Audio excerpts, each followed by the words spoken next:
what would that be? Biggest thing is claiming yourself as a survivor, because a lot of people that go through something like this, we shame ourselves and we say that we're a victim. We're not a victim, we're a survivor.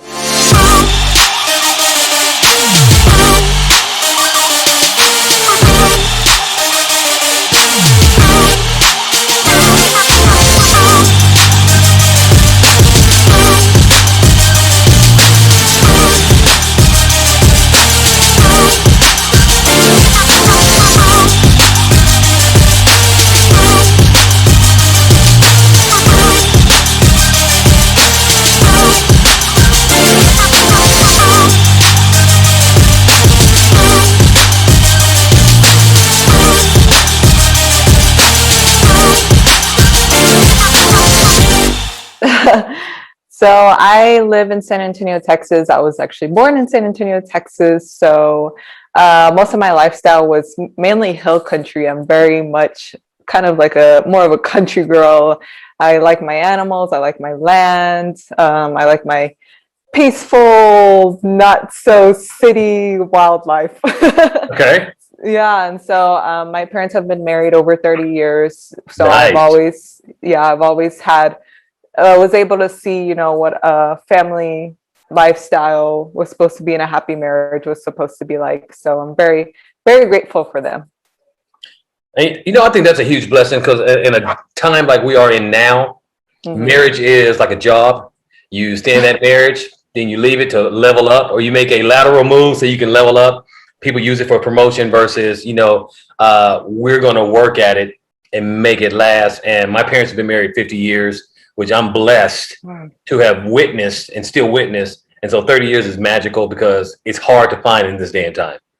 Yeah, and it's very interesting too, because I've always known like my parents really love each other, but obviously through the hardest times you see it the most. And so in 2017, my mom fell off a ladder and broke her knee in two places. And unfortunately, she got a military doctor, which is not really a doctor, a licensed doctor, we should say. And so he messed up her surgery, and she ended up having 24 surgeries. Ooh. And yeah, and through that, like seeing my dad literally take on the mother and father figure at that time, as well as support her, be there for her. He works literally 12 hours out of the day, but he was working from his laptop in the hospital room right next to her. And seeing those moments like really just made me very grateful to see stuff like that. That just says he's a badass man. Very much. And that's the beautiful part of marriage. And I think if more people understood the true foundation of what marriage is, at her weakest, at the point where she could not take care of herself or the family, he says, "Hey, I got you. I'm put on the suit. I'm gonna put on the dress. I'm doing everything for you. I got you, baby girl." And vice versa, she would do the same for him. Exactly. And and that's what marriage is about, and that's beautiful. Exactly. So, what is your takeaway from that? When you see something like that, what do you take away and process and put into yourself? Say, you know what, I need to have this. So as I move on through life, this is something I can take with me. Well, I think the first thing I take away from it is obviously just never giving up is the biggest thing, because, besides her disability, they've been through everything, their marriage. My dad is African American and my mom is Mexican American. And before they had me, they dealt with a lot of the family not accepting their marriage because of two different skin tones. And so them fighting for what they believe in, what they love, really meant a lot to me. And second thing is to always do what you love. My parents have always been generally supportive of whatever I wanted to do. And not a lot of families are like that, depending on, whatever it is, financial circumstances, cultural background. And so I've been grateful that no matter what I wanted in life, they were going to support me 100%. Nice. So growing up, and if I may ask, how old are you? 24. 24. So growing up in my day, so I'm almost 50. I'm 49. I just turned 49. Wow. One of the common themes is with a biracial child is, oh my gosh, they make the best babies. Let me ask you this: have you found that, and it may be a two-part answer, have you found that being biracial has benefited, or has it, kind of speed bumped you? What do you think? Yeah, it's definitely both. I guess the hardest thing is having to, how do I say it?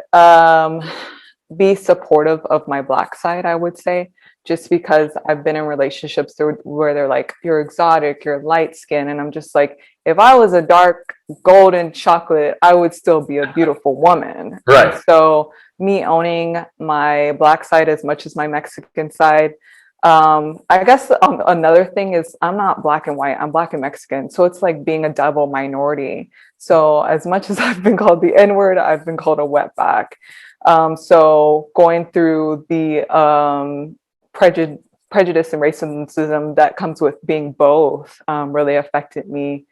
And then also just making sure that I'm taking the time to be educated with both of my races, just because I did grow up with my Mexican side a lot more, just because my family was here. Right. My African American side, they live in Virginia, and so I didn't know, what it was like to be Black per se. And so I took the time out of college to spend my years in college to make sure I dedicated only to Black history, so I could learn more about myself. Nice. And I think that's something that a lot of people miss, and probably more so it could be with the Black and white, because I think the gap is so much broader, right, that either the white side takes all of it or the Black side, and they miss a valuable part of the other half of their culture, because you're not just Black. You do have both sides that really form and make you who you are.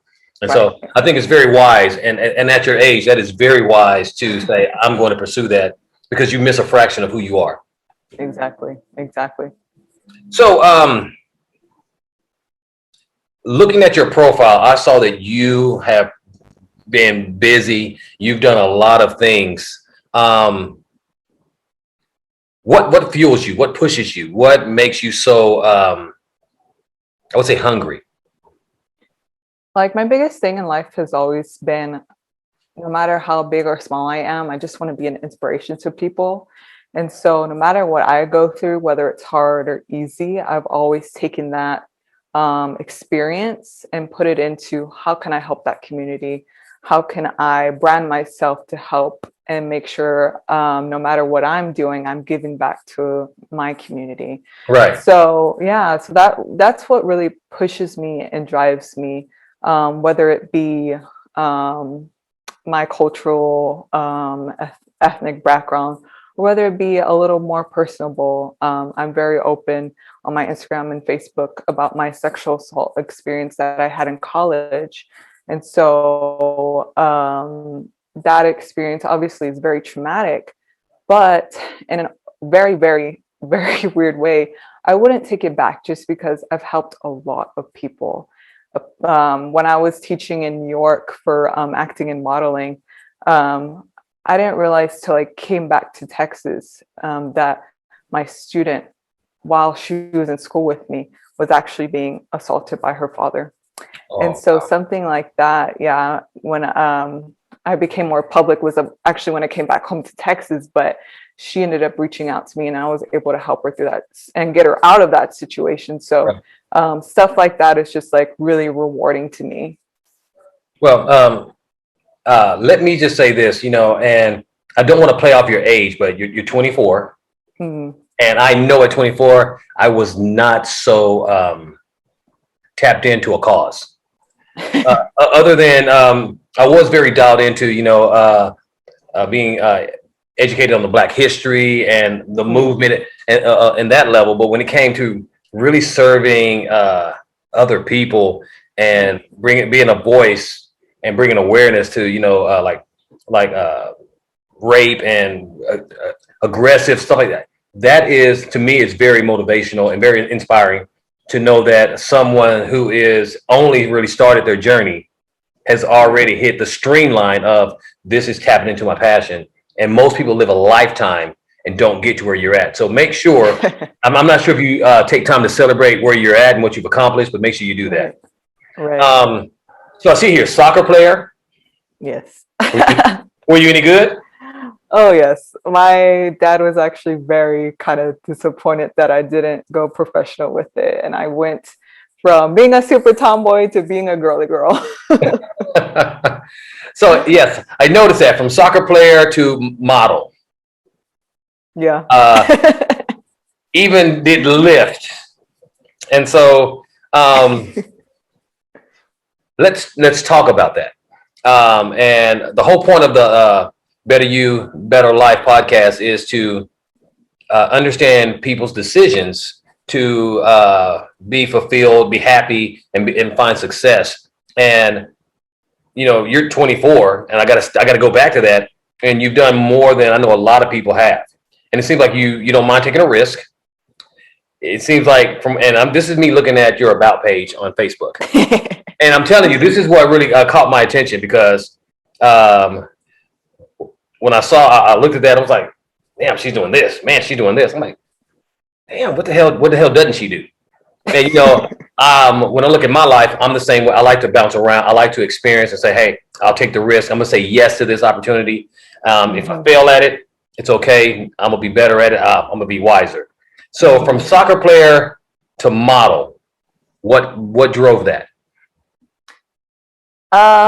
Well, soccer was part of my family my whole life. My brother was a soccer player and he's 7 years older than me. So as soon as I came out of the womb, I should say, I was playing soccer. Like, honestly, I never drank from a baby bottle. I drank from a sports bottle. That's how in depth we were in terms of sports, especially soccer. And so that was kind of engraved in me from the start. Right. So that was more of like a love for me. I've always loved soccer, but I was just like, this isn't enough. I love it, but it's not something I want to do for the rest of my life. So when I got to middle school and high school, I was like, I know I'm like 14 years old, but I was just like so mature at that age. I was just like, I need to find what's going to be my journey in life. And so when I found acting and as well as modeling, I was like, this is it. As soon as I was on set, as soon as I was taking photos, I was like, so this what it feels to be alive. And then from there, I was just like, okay, if I'm going to do this, how am I going to make this work? Because my dad and my brother are engineers. They're set up for life per se. I'm going into an industry that's unpredictable. Right. And so that's when I became more of a yes woman, just because I was like, okay, I'm going to do this. I'm going to do this and they're going to do this. Okay, all those things are going to sustain myself financially, but all those things are relative to what I love. So I'm going to do murder mystery shows. I'm going to do commercials. Okay, I'm going to do runway. I'm going to do social media. I'm going to do all these things because I love them. And I can also use it towards my brand and my platform and increasing my growth. So one of the things that sticks out to me, and have you ever heard of Gary Vaynerchuk? I don't think so. So I like him because one of his, he's like the social media god of our time right now because he is totally opposite of everything you were taught when it says how to market yourself. And one of his key things is he really speaks to the young professional adult, anywhere from starting at like probably 17, 16 up to 20, 28. Anybody who still might be relying on their parents. So in the spirit of Gary V, what made or who do you possess in you? Is it mother, father? Is it a combination of both? What did they instill in you to where you can say, you know what, Dad, I love you. I know you and my big bro are soccer life. I'm not doing that anymore. I'm breaking the mold, and I'm creating my own Jaelynn. Where do you find that? Because tell me at what age you made that. You actually made the distinction, and you said and you had the conversation. I'm not doing it, and this is why. And where does it come from? Because so many children and even adults are living lives that aren't theirs. I know. How do you have the gumption, have the wherewithal to say, I'm about to blaze my own path? Well, I will say it's a bit of both. Both my parents instilled with me very strong traits that I never take for granted. My dad obviously is very business minded, so that has really helped me with my career in terms of like, okay, let me make sure I'm never being screwed over, especially in this industry. Right. Putting on my attorney lawyer hat and making sure that this decision is right for me. But then my mother instilled with me that strong womanhood. Nice. She is very outspoken, but for good reasons. And so I think that when I was able to transition, I really looked towards her in that aspect. I'll say I started acting, like I was saying, in middle school and high school, but I really didn't have that 100% change until I got to college, I would say. So I was in college for acting, and I think college is very important. Education is very important, but it's not for everyone, especially in these times. Right. So when I was there, I was in a college that was just party lifestyle, all about social life. And it felt like, okay, I'm here for a good education, which I'm getting, but I'm not advancing the way I want to. Like, for example, I was booking commercial work, and obviously I'm in college for acting. And I'm like, okay, I know I got homework. I'm going to be doing it. I'm going to do the work. But I do have a commercial this day, so I'm not going to be in class. Right. They're just like, well, if you're not in class, you miss 2 days, your grade is automatically going to go down to a B or a C. And I was just like, well, why? I'm doing something that's real life. I'm doing what's supposed to be going towards my education. Right. And they just wanted you in school. And I was just like, school's just one step. But I'm already taking 2 or 3 steps ahead, and these people are still stuck in school. Exactly. And so that was the point where I was just like, okay, I'm going to drop out of college and I'm going to do what I love. And that was also the hardest step I had to take, because my dad is board member for a school board here in town. And so he was just this kind of like, what are you doing? And he was like, how are you going to make it work? And I said, I promise you, I know what I'm doing. I'm going to show you how I'm going to make it work. Okay. And what age is this? That would have been, I'm like calculating here, 19 or 20.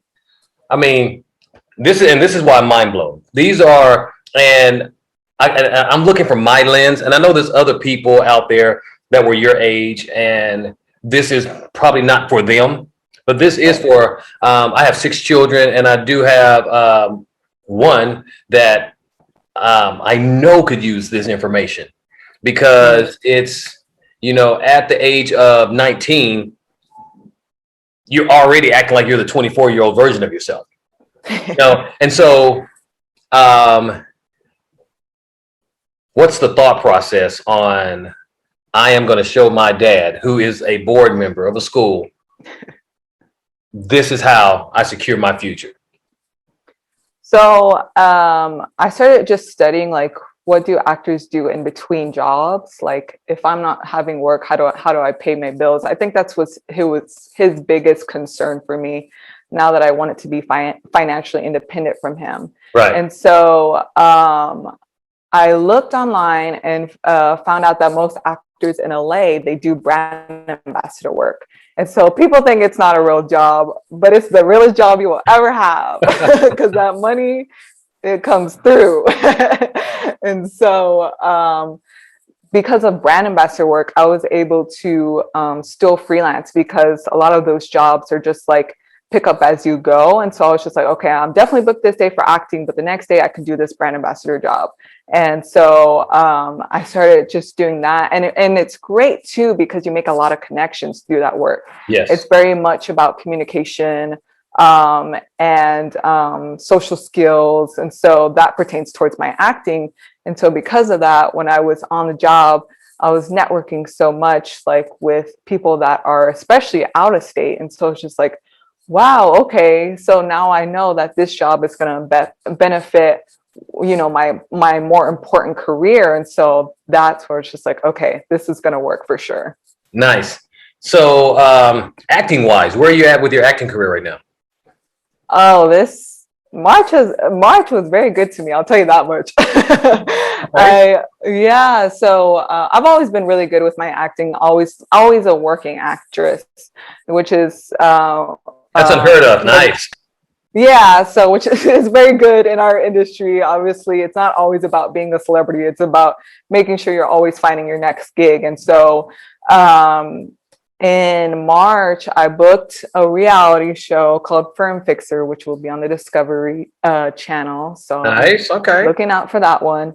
And then also Walker is filming here, the new Walker Texas Ranger. So I did I did feature extra and stand-in work for that. And then I feel like I'm missing something. I don't even but I probably did a commercial or something. I don't even remember. But it was just I was just like booking one after another, and I was just like, those are the like thrills that make it all worth it. And you're just like, yes, like I got that yes on a really, really good project. And that's like the moment for me, and where I'm just like, okay, let's keep going. Beautiful. And I've actually watched an episode of Walker. Oh, really? And yeah, and it I forget his name, but one of the Supernatural guys is in it. Mm-hmm, mm-hmm. And did you have a chance to meet him? Yes, I was on set with him when I was well, actually both of them, but I talked to him more when I was a stand-in, because I was stand-in for the one of the females that he was interacting with. Okay, nice. Mm-hmm. Yeah, and to know that he lives in I'm not sure if he still lives in Austin, but I know he used to live in Austin. Yeah, he still does. Okay, nice. So what is your do you have a morning ritual to maintain that mindset and that mind state? Well, actually, this is very interesting, but so when I first started modeling, I was really reliant on my soccer to keep myself in shape. Mm-hmm. And so I've always been skinny, but I was just eating whatever I wanted because I was working out so much. And then I realized, like, that's only like, I forget the exact percentage, but it's less than 50% of your health. And so that's when I would say a year ago, I started to look into more of like, okay, what's going to actually make me a healthy person? And so I started to go organic, started to drink a lot more nutritional, like turmeric is a big one right now, a lot more nutrients into my body.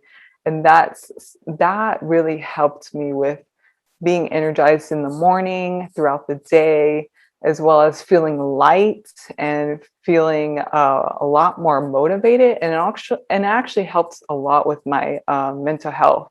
They say that a lot of the processed foods have affected majority of the people that are experiencing a lot of mental health issues. And so when I went through the hardest time was when my mother became disabled. And so right around after that is when I changed how I was eating. And that's when I saw a huge change of how I was feeling, how I was waking up every morning. Nice. Yeah. And so I'm a nutrition and mindset coach at the foundation and the core. And, you know, when I did my research, it was very mind blowing to understand that in a prison system, they ran a test and they fed them a healthy diet, and the violence went down by 70%. Yeah. And that's what I thought. It was like 70-30. Yeah. The violence went down 70%, and it wasn't like this was just an easy, this was like a federal max. This was a actual, you know, you don't want to go there. Right. And the whole culture and community changed when they ate better. And Wow. once I had, when I did that research and I found that out, I was like, okay, I shifted my business from being fitness as the foundation. Mindset and nutrition became the foundation, and fitness is just a benefit of what I do as well. And so that is a key component, and that's it's very good that you took that on. In your business and line of work, acting and modeling, that is I don't want to say cutthroat, but it's one of those where you're going to get a lot of doors slammed in your face. You're going to get a lot of no, no, you're too big. No, you're too skinny. No, you're too bright. No, your hair's too long. You're going to get told that you don't add up. You don't measure up. How do you keep that level meter of Jaelynn Blount? How do you keep it high and where it is with that confidence? Yeah, it's interesting because I actually got into this industry because I was so low in my self-confidence. And so, yeah, when I got into modeling, you kind of see the best version of yourself. And so I was like, wow, so this is what I look like. So this is how, other people probably see me and stuff like that. And it really boosted my self-confidence. So it's interesting because I had the opposite effect. I know I still get my no's. Obviously, I'm not booking every job that I get. I still get the I'm a little too big. I still get the I'm a little too curvy. But that's never affected me. I feel like it only affected me in school when my peers would say something about it. But when it came to business, it was just like I could separate the two. Like, okay, they want something specific because that works for them.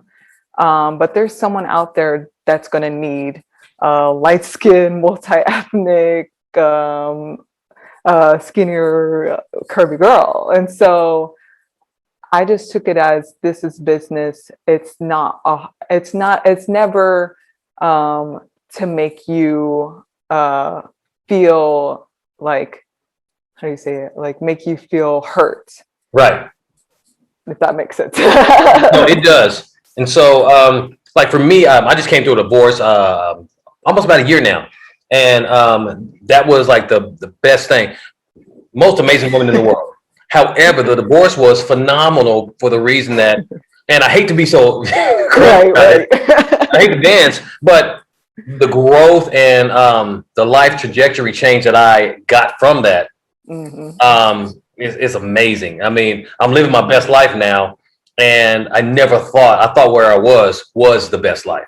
And well, what I learned from that was you can't take things personal. And someone's choice to not be with you, someone's choice to not hire you, someone's choice to not pick you for a team, it's not personal. It has nothing to do with you, but have everything to do with them or what they're looking for and what they want and desire. And so that's a healthy mindset, and that's what I teach a lot of the women that I work with. My clientele is about 85% women, and one of the biggest things is taking things so personal and the self-judgment. How do you combat self-judgment, negative self-judgment? How do you deal with that? Or do you? Or do I?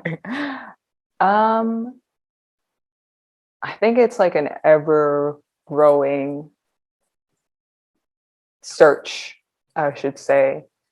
I will say at this point in my life, I'm very, very happy with myself, the way I look and who I am.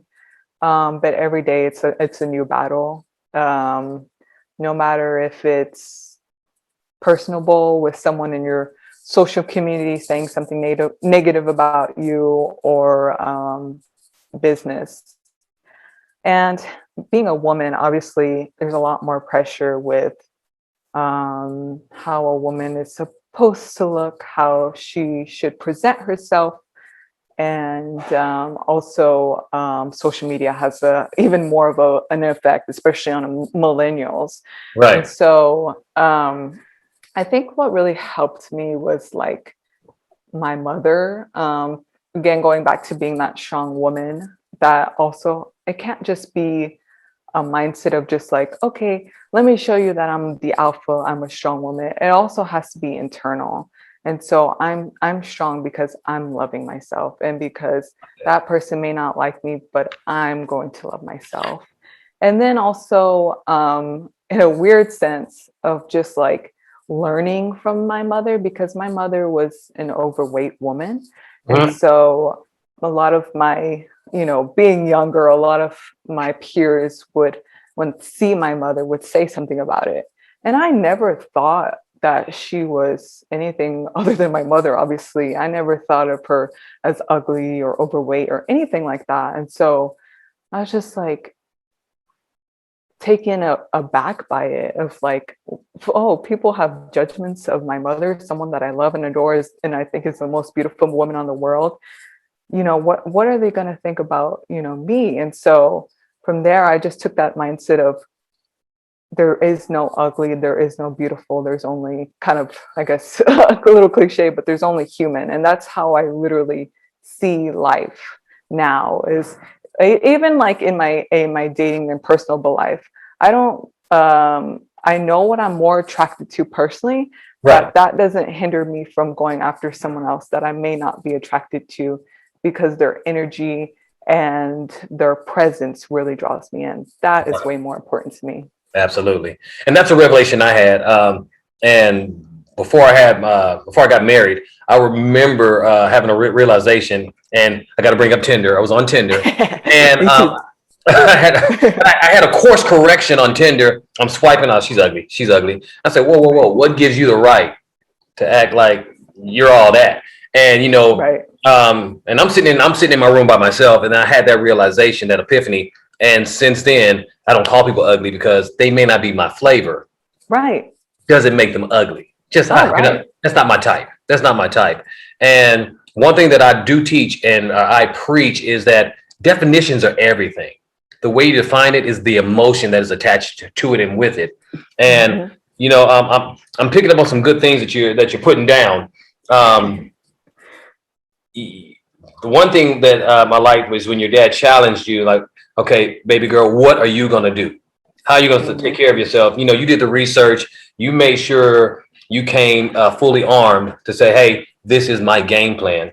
And a lot of people, and I know when I was younger, I was guilty. I just went out and did something. I wanted to become a singer or a rapper or whatever. I just did it. I didn't research crap. And my dad asked me, why you? I go, because I'm me. That's one thing I believe in, is me. Exactly. Damn research. But you need that research. And then I like that you don't take things personal. You know how to separate, especially when it comes to business, because I know a lot of people that can't chase a dream because they don't want the rejection. Mm-hmm. They don't understand. You're not being rejected. Mm-hmm. You have to find the right spot. Every puzzle piece has a place, and just because you don't fit in that puzzle piece doesn't mean you're a messed up puzzle piece. Exactly. So don't take it personal. The internal strength that you stole from your mom that breeds external strength, I think is one of the most powerful things you've said. And I think it's one of the things that more women need to adopt and embrace, because they try to get that strength from somewhere else. Oh, yes. And it's like the problem with America right now, we're relying on other people's oil, other people's resources. But when you're self-reliant and you got it from within, like right now, the superpower of the world is China. Why is that? Mm-hmm. They control everything they want to control. Oh yeah. And so it's when you think about that internal strength that you stole from your mama, that she blessed and gave to you, is one of the best gifts she gave you. Because you're very self-reliant, which is amazing. All right, so I'm going to have you do a time travel. If you could go back, let's say 10 years, and you meet little JJ, little JB, little Jaylinn, you can give her one gift or a piece of advice. What do you give her? Definitely the internal strength. I was obviously, since it was like around middle school, high school-ish, I was very sad and ashamed to be myself. And I felt like I never had any friends because I was so different. And then in school, there weren't a lot of people that looks like me. I went to a mainly Hispanic and white school. And so I was just like, I don't understand myself. I'm Hispanic, I should fit in with these people. But then I'm also Black, and I never realized that. And so, just owning my culture, this is who I am. If you want to learn more, hit me up, kind of thing. But also, because of that, there's a physicality to myself, whether it be my nose is a little more Black, my forehead's a little more Black. Okay, I have the Hispanic waist, but then I have the Black curves, that kind of thing. And so just owning that, because that's just who I am, a part of who I am, and loving myself for being that. Nice. And I will say, you've educated me. You said Black forehead. I'm like, damn, girls are really. Now I'm looking at myself like, man. The bigger one. It's all right. It's all right. I got a 5 head. All right. Right. I do have the black nose. And that's one thing, black nose and black lips. So I do know I have that. And so I can only imagine on a color scale, on a racial scale, that you got white, Hispanic, and then you're somewhere in the middle with the blend, and not even in the middle. You're on a different spectrum, and it's like people are like, well, her hair is not totally Mexican. It's not white. She's bright. What's going on with her? My struggle was I was 4'11".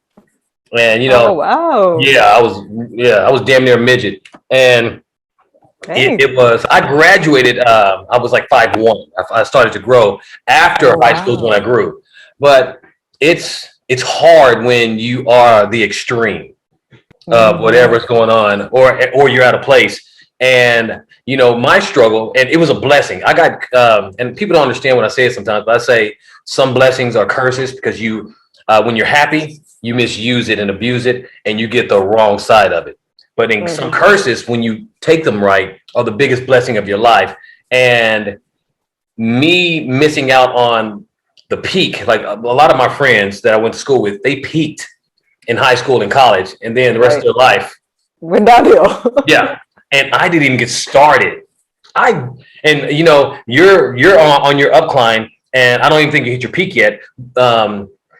You're far from it, but I know I didn't find my purpose until 40, 41, 42. And up until then, it was all seasoning, it was all marinade, it was all prepping the meal to be ready to be cooked.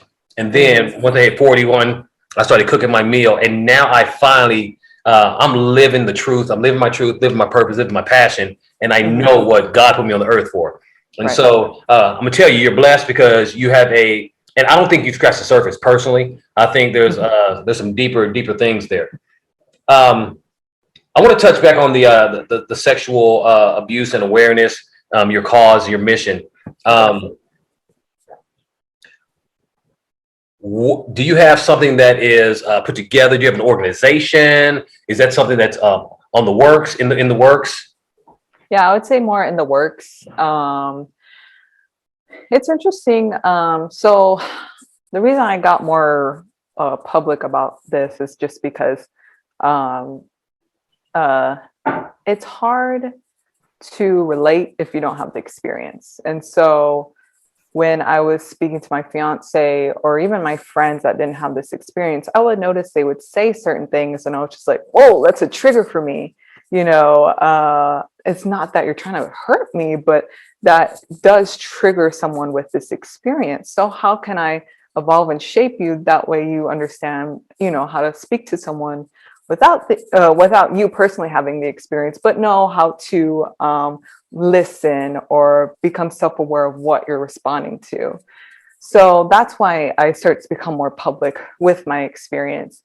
And then secondly, I'll say a lot of my helping has been a lot more personable, just because I am very public on my social media. So a lot of people that do come forth to me are people that I more than likely know. Right. And so that's really been more rewarding to me. So I did something in college where I did get sexy, get consent. And so we did an interactive theater performance where we were teaching social groups where we felt like sexual assault was more likely to happen, like fraternities, for example. Right. So we were getting them to have an open and honest conversation, which was super, super scary at first, but ended up being the most rewarding thing we could have done for those people. And then from there, I wanted to do more charity work. So, which is, it's going to be in the works. But I had found someone local who was helping survivors. And I was just like, okay, he wants me to partner with him because I have this experience and stuff. So I would love to do something like this. Then I learned, the hard way about charities and how it's going to benefit the CEO of the charity. And so I was just like, this is not what I want to represent at all. So long-term goal is to have my own charity that wouldn't be like that where I'm still helping other people through sexual assault, rape, and sexual abuse survivors. But obviously, that may take a little time with me getting a little more well-known and getting more finances saved up, but definitely something I want to do in my future. Awesome. I love it. So if you could sprinkle a piece of advice to a young lady, older woman, any woman that is struggling with a situation like this, what is the biggest piece of advice from your experience that you would say, hey, make sure you do this or XYZ? What would that be? Biggest thing is claiming yourself as a survivor, because a lot of people that go through something like this, we shame ourselves and we say that we're a victim. We're not a victim, we're a survivor. Don't blame yourself for this experience. Don't say, I was wearing this, that's why this happened. Don't say, if I wasn't acting like this, then this wouldn't happen. Don't ever blame yourself. You survived something that a lot of women have probably gone through, but aren't open about. And so don't think that this is, how do I say it? Don't think it's acceptable, and don't categorize it as normal. Exactly. And the powerful thing here is once you take the victim out of it and, not getting away from sexual abuse, but it can be divorce, it can be infidelity, it can be adultery, it could be robbery, mugging, any negative situation. And my life, I've gone through a lot. And the one thing people always ask me, Chris, we never see you having a bad day. I'm never a victim. And that's one thing that I know I've never been as a victim. Well, except when I was super, super young. But I've never had the victimization attitude. And it allows me to be a happy ass dude. I'm happy damn near always. And I think if I had to give some advice, that's what I would give. Because once you say you're a victim, then that definition comes with that emotion and comes with everything that comes with that. And then next thing you know, you're running down that, oh, I shouldn't have been out at 2 a.m. Being out 2 a.m. probably wasn't the smartest, but that doesn't make you deserving. That doesn't make a situation. So I love that. So if somebody wanted to get a hold of you and say, hey, we want to help you get started with your charity, with your cause, with your movement, how would they look you up? I would say Instagram. My Instagram is peace, like the peace sign, heart, like your heart, and then JAE, peace heart J. That's where I get the most messages around my sexual assault, because it's in my bio, so you can blatantly see it no matter who you are. Okay. And nice. But yeah, I'm definitely always open, and no matter what it is, when it comes to raising awareness. Okay, awesome. All right, so we're going to go back to our time travel question here, but this time we're going to go the opposite direction. If you could travel in the future 10 years, you meet the 34 Peace Heart J. You meet her. What is one question or one thing you would want from her to use right now? Ooh. I guess it's, are you happy? Because that's like, no matter what I'm doing in life, I just want to be happy and for myself. And um, I feel like you were saying before, in certain situations, we always want to appease other or be reliant on other people for their Right. happiness. And when I first got into my relationship with my fiance, that's exactly what I was doing. I was draining all of his energy and putting it into mine. And that's also because we got together right when I was in the lowest part of my life. Mhm. Stuff with my mother and then my sexual assault and dropping out of college all happened in the same year. And that's when I met him. And so I just felt how do you say it? Like a mosquito. Like I was feeding all his energy. And so that's when I saw him at his worst, because literally I had sucked out of all the life out of him that he couldn't take it anymore. He was angry, he was hurt, he was upset. He had all these emotions he never had before. But when I started breathing life into myself and focusing on the things that make me happy, whether it be my career or self-love, whatever it was, that's when I saw him at his best and myself at my best. Nice. And I love that. Because, when it comes to my divorce, people always ask, was there cheating? Was there this? And Mm-hmm. no, we were that couple. Everybody was like, man, we want to be them. But what you just tapped on was, and I don't, because I don't want to put nobody else's business out there. I don't mind sharing mine, but Right. it was the same situation where, with codependency, 'cause she had some codependency. When you're let down and when you feel like there needs to be more there, you give so much of yourself, you're empty, and then you start losing yourself. So with my marriage, that's what the problem was I didn't see what was going on. There was a leak behind the wall, and that leak was her love, her self-identity, everything that made her this incredible woman was seeping away and leaking and causing mold. And the next thing you know, one day it's like, you got to tear your house down because you got black mold all over the place. And so it's good that there was that self-repair, that self-awareness, and I'm going to instill self-love in myself, because he cannot be the best of him if he's totally drained, if his reservoir is gone. If you have no reservoir, there's nothing that you guys can't have your parents' relationship. Exactly. Because when your mom went empty, your dad was there. I got you, girl. I got you. So yeah, and I just want to say, because people get confused, I feel like when it comes to like codependency, there is a healthy way to have a codependency, but you both have to be able to do it as like with each other, like helping each other grow versus taking, which is like the unhealthy version of codependency. yes, I feel like people get confused on what that means. they do. It can't be one-sided. Mm-hmm. And so we had that relationship. However, it all boils down to, and I tell everyone, you have to put out the fires in your past, or they will burn down your present and your future.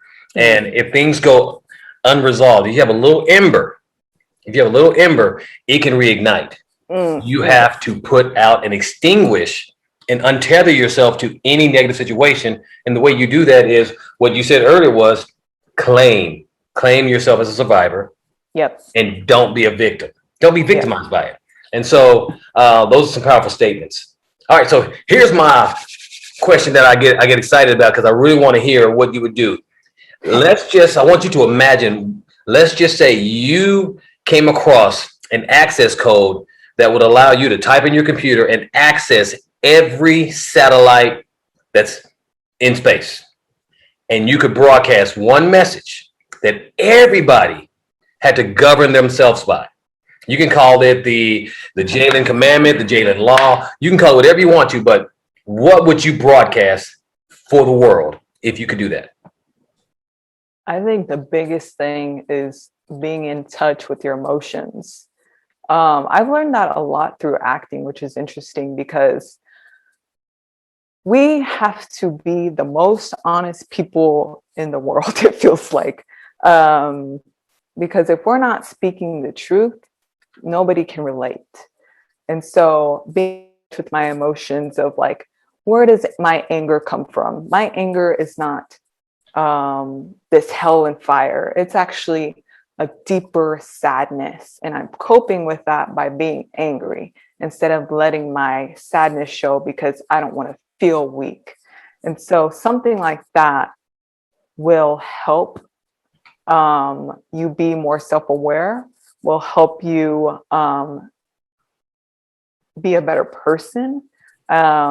Just because, for example, like in my relationship, when I started to understand more of my emotions, I started to study it more, and then I kind of understood his emotion. And so learning more of like, okay, where does his anger stem from? Why does he present himself as angry? And I won't get into too much detail because that's his personal thing, but some of that stems from trying to show his masculinity, trying to prove he's a man versus not wanting to be okay with being sad. And so when I was able to teach him that about himself, that's when it became a lot more healthier for him. And he grew in his more internal acceptance of his emotional well-being. Absolutely. And I was the same. So I know with me personally, I was I don't want to say numb, but I could control my emotions. And the one thing I never would allow, I won't allow myself to get hurt. And, going back to my last marriage it was one of the things she felt a disconnect from, even though I was very affectionate. But I, from a young age, because I was 4'11", I learned to say, I don't need the approval of anybody. Someone don't want to be around me, they can go. I just didn't care. Maybe not jealous. And some of those things will make you feel like maybe people think you're numb. Maybe people think you don't have emotions. And so getting in touch with that and really, really, really embracing the fact that it is okay to cry. It is okay to not always be happy. And for the most part, I'm happy damn near 90% of the time. But that 10%, dude, embrace that shit. It's okay. And so that's a good thing. So let me ask you this. Have you guys looked at your love languages? Yes. It's interesting because that's something that's like I never knew until now. I feel like it's more common to hear about it now. But definitely mine is touch and feeling, and then affirmations. Yes. Well, if I can bless both of you, what I want you two to get a book, and this changed the scope of me, the way I communicate, and it changed the nature of our relationship, my ex and mine, myself. And it's a book called How to Divorce His Friends. Now, here's the deal. I don't expect you will get divorced. However, you will have a better relationship because this is going to teach you some effective communication when it comes to altercation. It's going to take that altercation out of it and give you conflict-free communication. So it's very preventative to get this book now. And so I do recommend get How to Divorce His Friends, especially if you want to stay together. Yeah. Because this is going to be very, very pre-maintenance, preventive maintenance. And it's an amazing, amazing book. All right, so we're down to the last of this. So we're going to be doing two little conversations. They're going to be spurred by prompts that will prompt you. So I need you to pick between 1 and 6. I have some prompt cards here. They're different colors. And 1 to 6, pick 2 numbers. 3 and 2. 3 and 2. And 3. Boom, there we go. Do 3 first. Boom. All right, what's something you've let go that once meant the world to you? Oh, dang. What's something that I let go that once meant the world to me? Oh,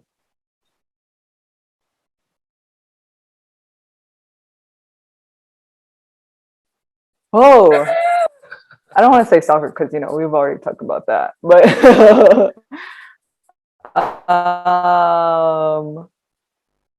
See, this is a good one. What you thinking?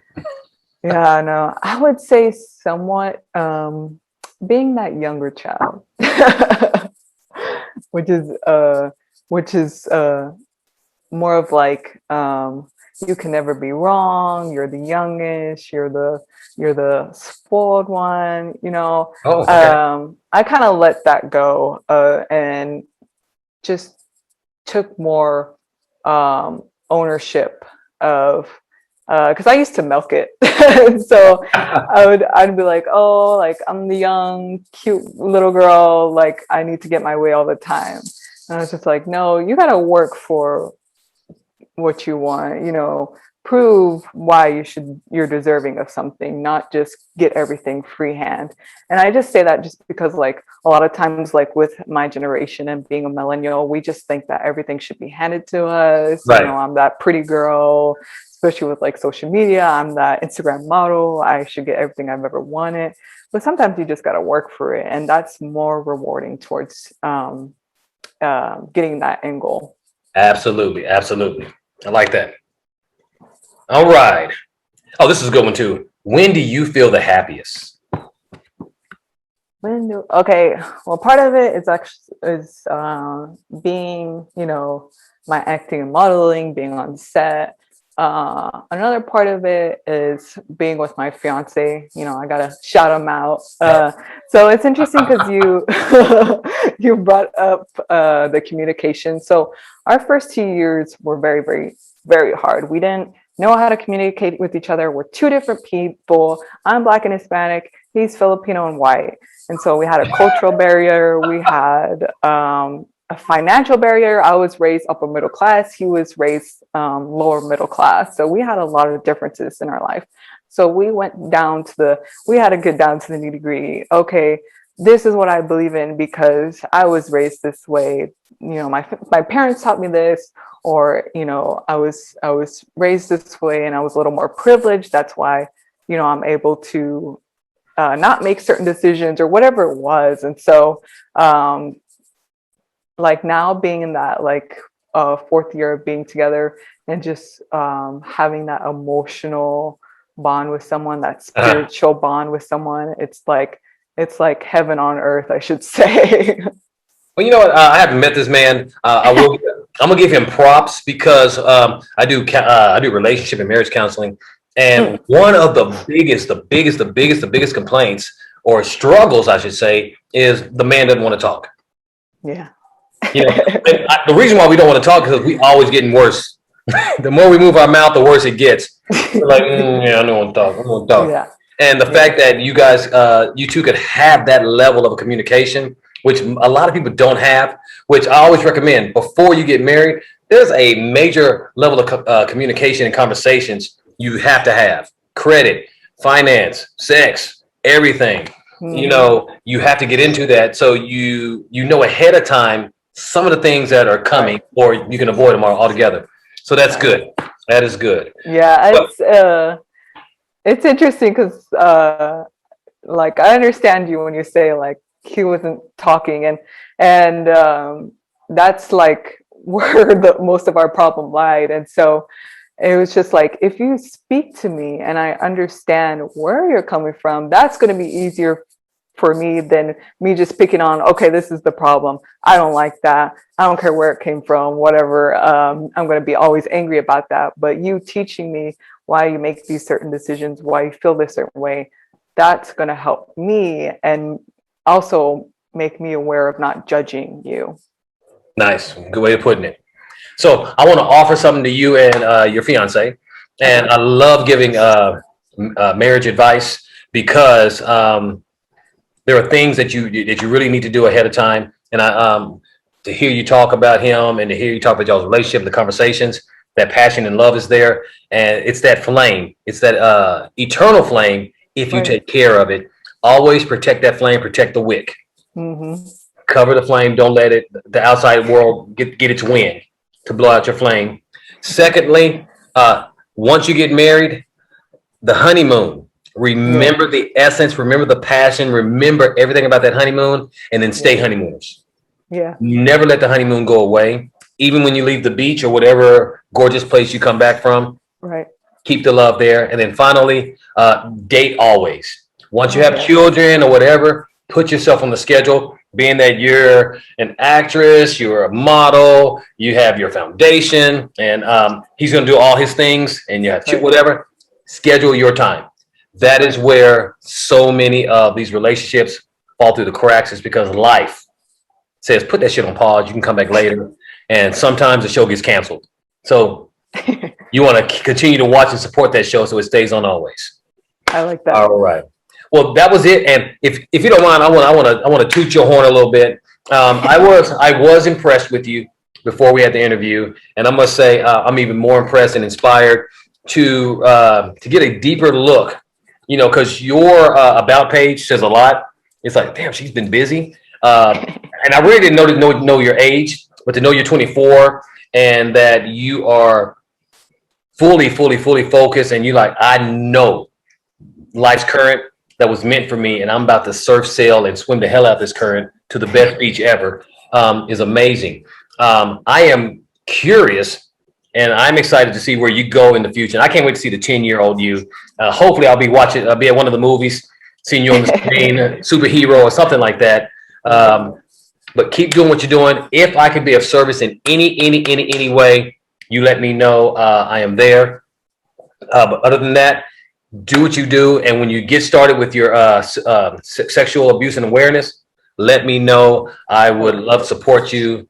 I do a lot of life coaching and stuff like that. I will be there at your service. Sounds good.